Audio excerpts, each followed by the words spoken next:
এক গ্রামে একজন দরিদ্র কৃষক থাকত, নাম তার রমেশ। রমেশ খুব দয়ালু ছিল, কিন্তু ধনী মানুষের অবহেলা তাকে সহ্য করতে হতো। একদিন তার ক্ষেতের সব ধান নষ্ট হয়ে গেল। হতাশ রমেশ কেঁদে কেঁদে বলল, হায় ভগবান, আমি কি ভুল করেছি?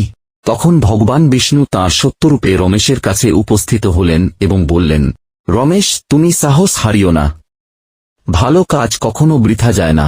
বিষ্ণু রমেশকে একটি বিশেষ বীজ দিলেন এবং বললেন, এই বীজটি যদি তুমি মনোযোগ এবং পরিশ্রম দিয়ে রোপণ কর, তাহলে এটি অনেক ধান দেবে। রমেশ প্রতিদিন সেই বীজের যত্ন নিল। কিছুদিনের মধ্যে ছোট বীজটি হভরা ফসলের ক্ষেত হয়ে উঠল।